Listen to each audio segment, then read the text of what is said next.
It's about the least likely hero rising to the occasion and doing something that even he never would have expected he was capable of doing. Well, I'm interested in fantasy, and in order to make fantasy work, you have to create a kind of immaculate reality that exists for the moment of the movie. And without that, the fantasy won't work. Action! With that in mind, George Lucas, the creator of Star Wars, recruited Ron Howard, the director of Splash and Cocoon. Together, they would give life to Willow. When you've got a George Lucas that you can turn to on the set, well, that's an unbelievable luxury, and one that I really tried to take advantage of. And at the same time, George was very respectful of me, and from the outset said, "You're directing this movie, and go do it."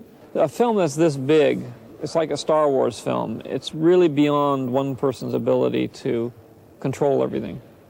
And so I've sort of been here as a backstop for him to help clean up a lot of the details that, you know, just sort of spill over. Warwick Davis was cast in the title role of Willow. At 3 feet 4 inches, he played an Ewok in Return of the Jedi. Now just 18 years old, this story is all his. It's about a farmer, Willow Upgood, who wants to be a magician. I mean, he's a farmer, but he doesn't like that. He wants to be a sorcerer and get into magic and everything. And then one day, just by chance, this baby arrives on his doorstep. A special baby, one who can tip the balance between good and evil. The fates call upon Willow to give the baby to a responsible daikini, or tall person. Unfortunately, he meets Mad Mardigan. Give me some water, you measly little pecks! Well, Mad Mardigan is a warrior on Warrior Skid Row. He's swordless and horseless and armyless and castleless. And he hasn't had a haircut in years. Little Willow must take the over 6-foot Mad Mardigan up on his offer. They're both giants, however, compared to 2 9-inch wise guys called brownies, who give them a hand and a hard time. Frangine is a boisterous, tiny French brownie.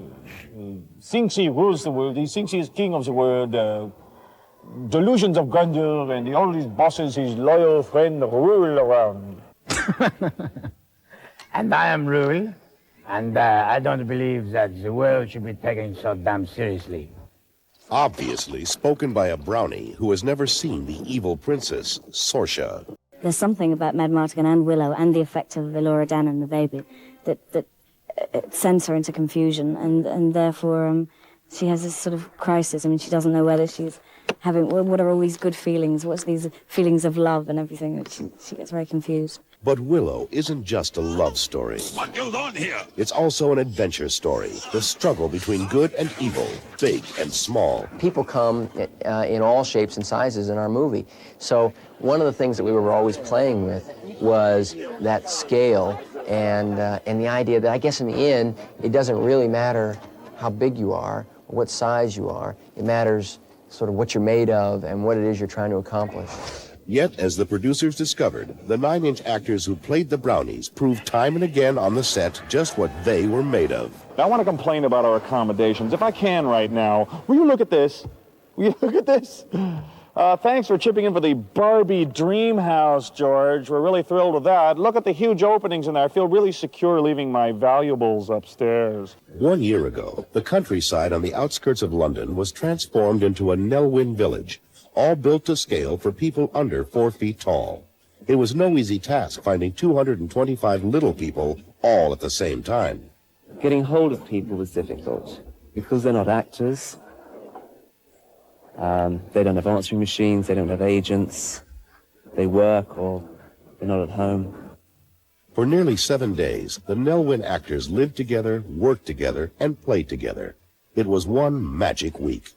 Capturing that magic challenged the filmmakers. But I don't want to start it from the beginning again. You don't want to do the whole thing? Not really, because, but you still got plenty of dancing, and we can start the music anywhere because it's the same. Okay. I wonder if there's like a halfway point that they can start.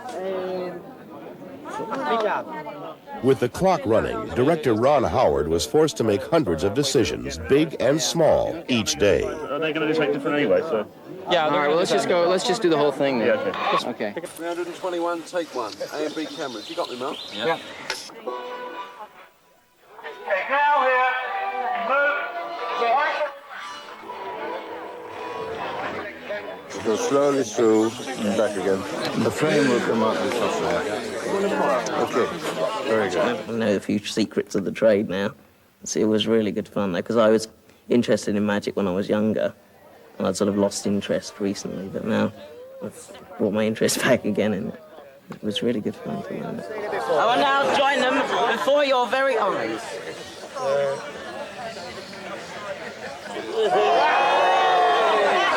It really hit me in the Nelwyn village, where I was in the minority completely, and everything was scaled perfectly to these people that we look upon as being unusual and different. And to see them interacting, performing, working hard, laughing, playing, carrying on, that was, to me, I think maybe the greatest experience in the movie. The cast and crew also traveled to Snowdonia in a remote section of North Wales. To film the storming of the evil Knockmar Castle required finding 150 horses and another 200 pigs, booking 25 local hotels and hiring 200 local extras, all to accomplish one ugly transformation. When he goes down on the ground, what happens is you guys begin to see that he's turning into a pig. Quite a driveway. And turn and start to go. And she starts saying, "You're all pigs," and starts turning you all into pigs. You do it by sculpting effectively a different face that is moulded in a very, very soft, pliable material. Foam rubber, or sometimes plastics are used. And that's literally glued to the skin. On location, we had a great many sort of pull-on masks and suits for all the wide shots, because there's no way you can actually turn 200 people into pigs mechanically at the same time, and it would take years. While the nighttime shooting in Wales could best be described as surreal, 3 days and 2 nights spent here in the rain and mist were also physically challenging. This is wet, this is cold, this is night. Oh, this is Wales. This is the movies.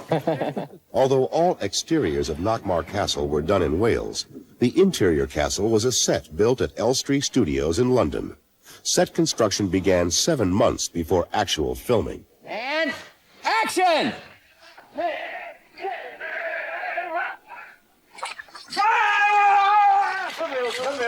Cut!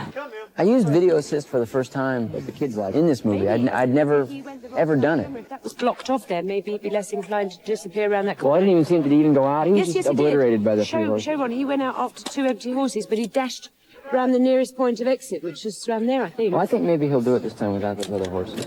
And action! The complexity of the Willow battle scenes made the video playback an important safety net. At any given time, several different production units were at work. A pickup unit, a second unit, often an effects unit. I used to joke with George and say, some days I don't feel like I'm the director of this movie. I feel like I'm vice president in charge of cinematic affairs for Lucasfilm. And in some cases, head of the personnel department when it came to staging scenes between his leading lady and his leading man. I had a love scene with Joanne Whalley, and it was just very difficult. And it was quite tough physically to do. I couldn't remember my lines somehow. Just when I would kiss her and then I would forget what I was going to say, so we had to shoot that over and over again. I never did get it right. You still have a job to create a character, a believable person. I don't know. I think it was a personality thing, but we got along all right in the end. Apparently so. Val Kilmer and co-star Joanne Whalley, who met on the set of Willow, were married last March. The toughest part of the shooting schedule took the cast and crew to Queenstown, New Zealand, a 30-hour flight from London. Filming continued in this mountainous area famous for skiing for 4 long weeks. We looked in all over Europe, and unfortunately this time of year there's no snow, so we were advised to come here, and this alpine look is just exactly what we wanted. However, having got here and found it, it's now, although a wonderful location, it's very, very hard to get to logistically. Helicopters were frequently used to ferry cast and crew to the mountaintop sets, together with essential equipment. One night, 4 feet of fresh snow fell and radically changed the schedule. Yet even on normal days, the roads were closed to all but four-wheel drive vehicles. It was here, near the summit of Mount Caldrona, that a snow camp of skin-covered tents was constructed. The basic problem there was to find a way of holding down the tents in winds gusting up to 100 miles an hour during the prep periods so that we had a set to shoot on when the crew turned up. Certainly, the most spectacular scene filmed here involved an impromptu sled ride taken by Willow and Mad Mardigan.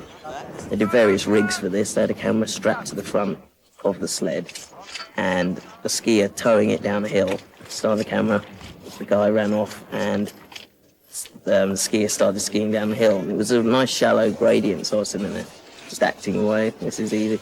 And suddenly it dropped away. It was this really steep slope, and then the acting went, and I was just real fear then down this drop. And then we ended up on the frozen lake at the bottom, and I had to do that about 12 times. It was a nervous wreck at the end of it. It was so scary.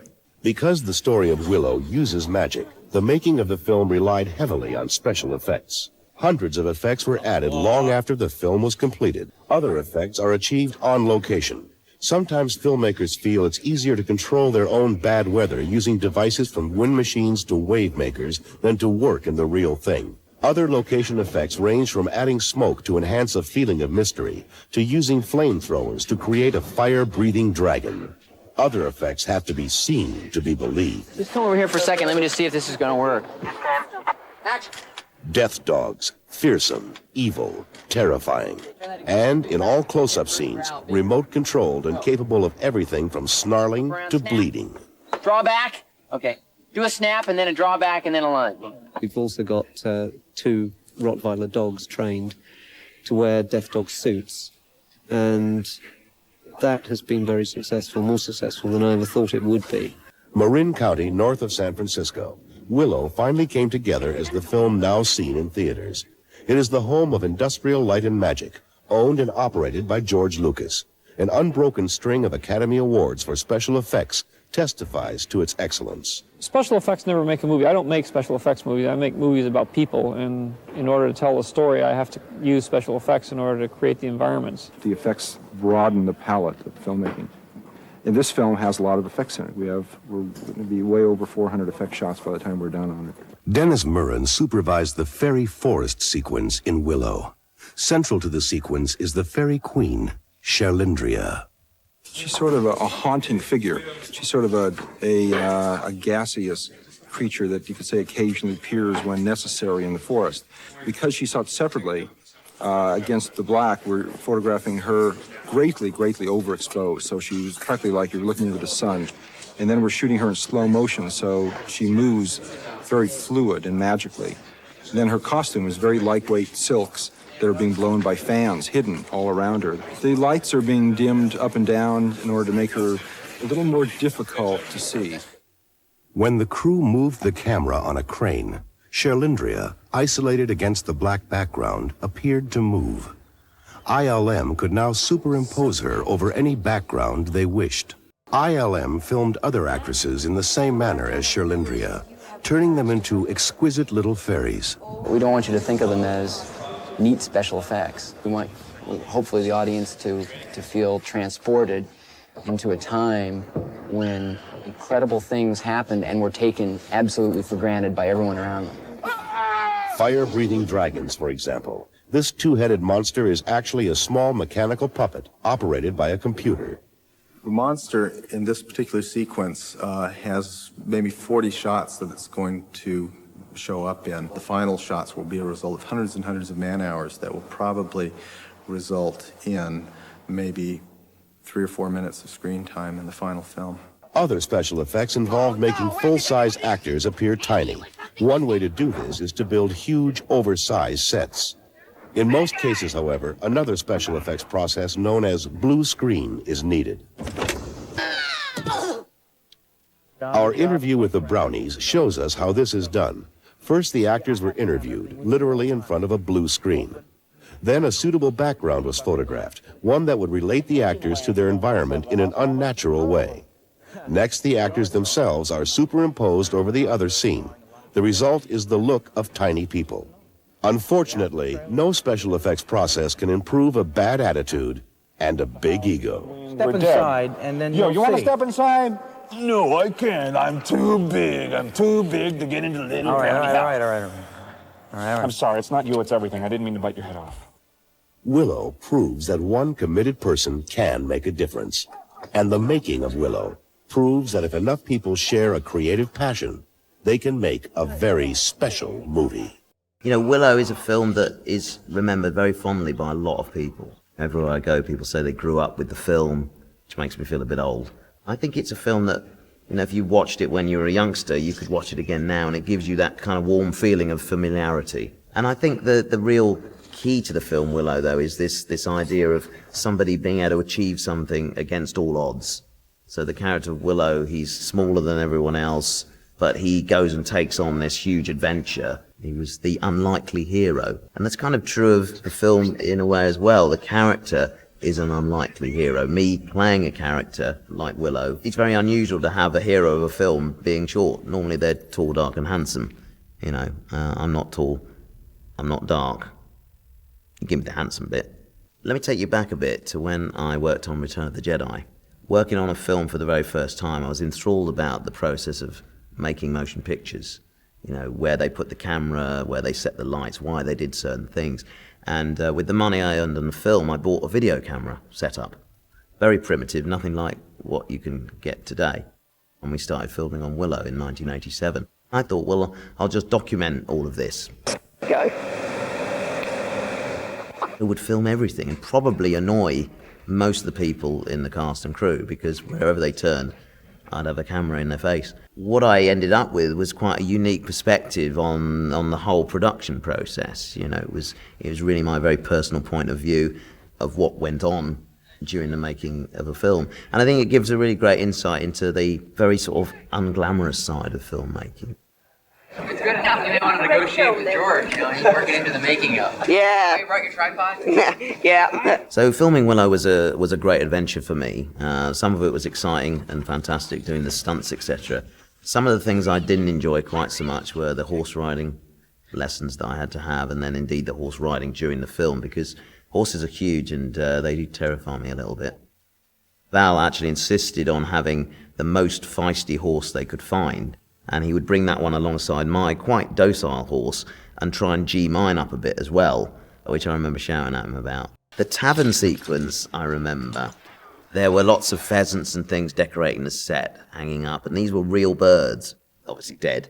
After about a week in that set, it was the most undescribable smell of rotting animal. It was just terrible to go and work in this environment. So yeah, the audiences don't know what we go through as actors when working on these things. What are you doing? Wiring this boat. It's going to the island. The island's cursed. This sequence here was actually cut from the finished film. It's a scene where Bab Morda conjures up a storm to try and kill Willow and the sorceress, Finn Rizal, who at this point is a possum. Kill, quick. That's it. We filmed for 2 weeks in the Pinewood Tank in London. It was pretty horrific. There was wind, there was rain, and there were waves. And I'm not a great swimmer, so it was all a bit frightening for me, and I was nearly drowned, I think, on several occasions. Come on then, Warwick, let's get you dried off a bit. I don't know whether we're going to do it again, are we? It was pretty grim. I will now magically join the rings.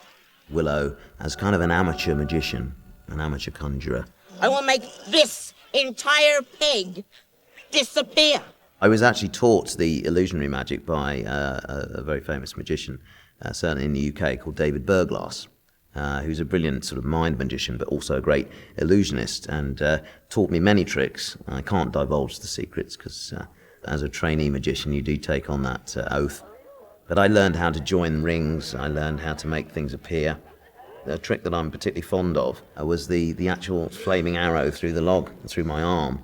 Because even doing that trick is slightly unnerving, because you can't quite imagine how it works, even when you're doing it. That is scary. It really is. Filming in New Zealand was an amazing experience. A typical day would start with us leaving the hotel and going to the helipad, jump in a helicopter, and use them basically like a taxi service. I remember the very first time I went in a helicopter. I didn't know it was going to happen, I was just in makeup, and they said, "Oh, Warwick, we're gonna pop you to set in a minute in the helicopter." And I said, "Sorry?" I said, "Yeah, in a helicopter, didn't you know?" I said, "No."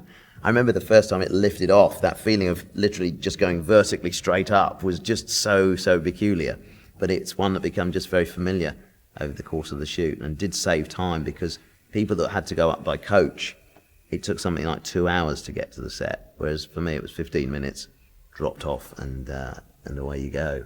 This is Willow. It's wet, it's cold, it's winter. It's Wales, it's wonderful. The whole sequence at the end, actually, in Bavmorda's tower, where she's trying to exile the baby into the netherworld, for about a week and a half to 2 weeks filming, it was raining indoors constantly. I still remember the call at the beginning of the take, like, roll cameras, start the rain, and then the heavens would open above the set. You'd just be drenched. It wasn't worth drying off between, because you would just get wet again straight away. It was pretty awful, because this rain was recycled. So in other words, it would fall to the floor, and then they would drain it into tanks, and then it would re-fall. So it was gradually getting dirtier and dirtier and more sort of disgusting. Me and George actually got told off by Ron one day, because me and George started having a water fight on the set, because we were wet anyway, so it didn't really matter. But I remember Ron actually shouted at us to behave, because we were just messing about. And that's what's terrific about George, is his amazing sense of humour and sense of fun that he has. Is this a documentary or a movie? Are we supposed to be clever, intelligent? Just wacky. Full of insight? Oh, it's one of those.